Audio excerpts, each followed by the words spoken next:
What's up, guys? In today's video, we're going to be talking about everything you need to know about Cold War Warzone Season 3. This new season is going to be massive, and it's going to bring a lot of changes to Warzone. It's going to be a very different game, and hopefully Warzone gets a lot better as a result of this update. If you guys do enjoy this video, find it helpful, informative, whatever, please do remember to give it a like or subscribe if you would like to see more from me. I'm going to be posting a lot of content as the new season comes out with a bunch of tips, guides, anything you need to know about the new season. I'm going to be covering it, and there will be timestamped links in the description below if you want to skip to a certain point in this video.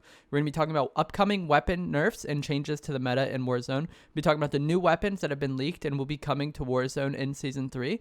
And then finally, we're going to be talking about the map changes and what I think is going to change with the map, because there's a lot going on in Warzone right now, and hopefully this update changes the game for the better. So we're going to get right into it, starting off with the upcoming weapon changes and nerfs. So recently, Raven Software replied to Courage. He was tweeting about how the game was really not in a good spot, and this is what they had to say. There are a lot of changes coming soon that we think you'll be happy to see. An adjustment to the Roze Skin, a significant balance pass to weapons such as the TAC Rifle Charlie, which is the AUG, the M16, the FFAR, and the Sykov pistol, fix for Modern Warfare weapon perks and sniper glint, and a change to how you acquire the RCXD. So we're going to go through all of that list, but overall, I think this list is amazing, and there's not a single thing I disagree with on this list. So starting off with adjustments to Roze. Everyone hates the Roze Skin in Warzone. If you play the game, I'm sure you're annoyed with the Roze Skin and how dark it is. So they're going to do something to make the Roze Skin not as dark, not as sleek, doesn't make it to where it doesn't blend in as much. I'm going to have this green version of the Roze Skin on screen now. This is one that you can purchase from the shop, and it's green instead of black. I feel like if they made all of the Roze Skin this color, like even the one from the Battle Pass, if they made it green like this, that would be an improvement. They could add some colored areas to the Roze Skin. There's a lot of things they could do to make it to where the skin doesn't blend in as much, and I think that alone will make certain areas more enjoyable to play out, like Superstore, or really anywhere where there's dark corners. Roze Skins were really irritating to play against. Next, we're going to talk about significant changes to the weapons such as the AUG, the M16, the FFAR, and the Sykov pistols. So to start off with, they released the Sykov pistols knowing they were broken and knowing they were going to have to nerf them in a week. So I guess they just released them OP to let people have fun for a week. That way it would be like something exciting in the game. I don't really know. The Sykovs are really annoying. I'm happy to see them get nerfed. As far as the AUG and the M16, they've been nerfed several times. Same with the FFAR, but nothing really changed when they nerfed them. Like, they were still the top tier weapons in the game because they didn't adjust the damage or the fire rate. Pretty much the only thing they nerfed on these weapons was the recoil and the ADS times. And when you don't adjust the fire rate or the damage, it doesn't actually change the time to kill. So these weapons that have insane TTKs continue to have insane TTKs. Since this update list mentions a significant balance pass to the weapons, I assume that they're actually going to be nerfed somewhat significantly, and it's going to be an actual TTK change or something that makes these guns not the top tier weapons anymore, which is great. I know the burst meta has annoyed a lot of people, and overall the time to kill in Warzone recently has just been way too fast with the DMRs and then the burst rifles after the DMRs, the FFAR. All of these guns melt insanely fast, and it makes the game very punishing to play and really not as enjoyable to play when you just get deleted by these weapons instantly. Same with the Sykov pistols. So I'm happy to see all of these weapons nerfed, but we're going to talk about a leaked weapon later. There's another burst weapon coming, so we really might not be out of the woods yet with burst meta.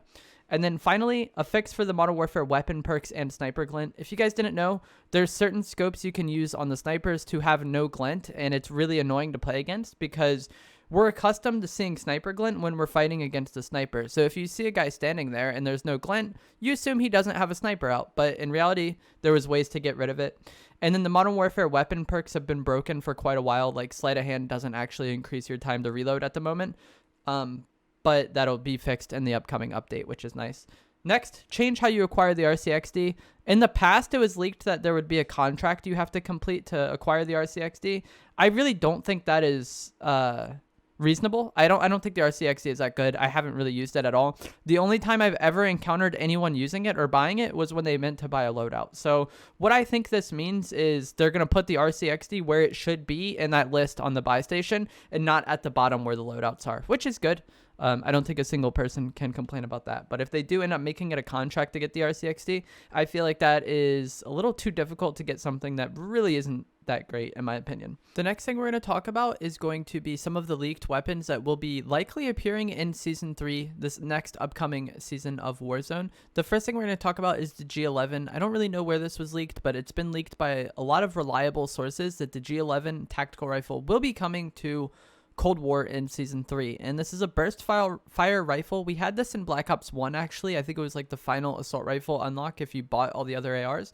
But it's a 3-round burst prototype weapon. Not surprising at all that they would be including it in Cold War because, like I said, it was a popular Black Ops 1 weapon. But this is another burst weapon. And as the past few months of Warzone have been, I do not want to see another burst weapon. And I doubt you do either because they've just been dominating Warzone the past few months. And they're really, really frustrating to play against, and there's not as much counterplay. So as of right now, we don't know that the G11 will be overpowered. We just know the G11 is coming. It was good in Black Ops 1. It's a burst rifle. Burst rifles have been good so far in Cold War and Warzone, or at least the tactical rifles from Cold War have been. So I'm kind of on this. We'll see how it goes, but I'm kind of worried about how this one will end up playing out. The next two weapons that we can talk about are definitely in the game, and they're Modern Warfare weapons, the RAAL LMG and the CX-9 submachine gun. These weapons will likely be coming in Season 3 as they've been leaked for quite a while, along with the Sykov pistols that came out. These two weapons were leaked, I think, since like September of 2020, and they've been in Modern Warfare for a long time. So I wouldn't be surprised if they end up dropping at some point in Season 3, like how the Sykovs did. I probably have had gameplay playing of them on screen now because you could previously get them as floor loot weapons early on in Season 2. They ended up patching them out, but you could find these weapons as floor loot in Warzone during Season 2, so we know for sure they're ready to go. They're definitely functional in-game, and it just kind of depends, like, when are they going to drop it? They could drop it at any point, kind of like how they did with the Sykovs, and we'll just have to get them and level them up, and yeah, I think they'll both be pretty good guns. I think the CX-9 is probably going to be a top-tier weapon when it releases. The floor loot version of it was insane. It melted extremely fast. The RAAL LMG I didn't like as much, but LMGs are really dependent on the attachments you put on them, and that's another thing with the CX-9. When it came to these floor loot weapons, we couldn't change the attachments, so the RAAL was like okay, but with the right build, it might be like insane, you know? The CX-9 was already really good. Once we get to put our own attachments on it, I think the CX-9 will probably be a top tier weapon in Warzone unless they nerf it significantly prior to it coming out. So those are the three weapons we know for sure are coming. I believe I saw that there will be I saw it leaked that there was a submachine gun coming to Cold War and an LMG also coming to Cold War, but I'm not 100% on those like I am with the G11. So for the Cold War weapons, I expect to see this season the G11, a submachine gun, and a light machine gun. And then for Modern Warfare, the RAAL LMG and the CX-9 submachine gun will likely make an appearance in Warzone at some point during this season. And now finally, we can get into the Warzone map that will be changing in Season 3. So we, for a while, thought we would be getting an entirely new map, but it seems like those plans have changed, and instead we'll be getting a 1980s version of Verdansk. So the layout of the map is going to be somewhat similar and somewhat familiar, but there will be some changes. For example, there was a leaked commercial, I can't show it on screen, but it'll be coming out shortly that shows some of the POIs, and Stadium, for example, instead of being this massive built-up stadium that we know in Verdansk today, in the past, it wasn't fully constructed, obviously, so it's more of like an outside amphitheater area, so while there still will be a stadium there, it's going to be very different from the stadium that we know in Verdansk today, and that's what I expect a lot of these locations will be like. There will be some entirely new locations on the map, but there will also be some locations that are kind of like Easter eggs or references to what we know comes in the future. So like airport could still be an airport, but it could be very different, you know, because it takes place in the past. And that's how I expect a lot of these locations to be. So expect some similar themes, but I expect most of it will play out drastically differently. I don't think they're just going to copy and paste a lot of the same locations across the map. There might be some that are identical, like Superstore, for example, might like look different cosmetically, but play out the same. I think a lot of people would be happy with that. There's a lot of different ways they could approach this and different ways that it could go. But yeah, expect the map to be something you're familiar with and not be something entirely new, because it's still going to be Verdansk. The topography or the layout of like the land is likely going to be the same or very similar, and a lot of the locations are probably going to be very similar themed but play out differently than what we know today. I'm just hoping personally that downtown isn't as like many skyscrapers as we know and have dealt with in Verdansk.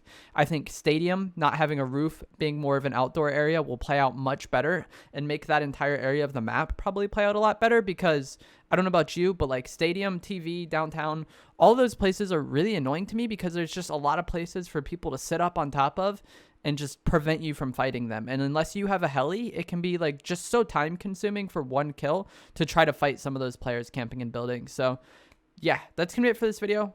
We know the map is 1980s Verdansk. Expect some changes, but expect it to feel familiar at the same time. We know that the AUG, the M16, the FFAR, the Sykov pistols, the Roze Skin, the no glint snipers, all of those things are being adjusted and fixed respectively. We know that the G11, the RAAL LMG, the CX9 will likely be making an appearance in Season 3, and potentially a SMG from Cold War and an LMG from Cold War could also be making an appearance in Season 3. So if you guys did enjoy this video, find it helpful, informative in any way, remember to give it a like, subscribe if you would like to see more, send it to your friends if you know they're into Warzone and would like to see more about Season 3. But I will see you guys another time. Thanks for watching.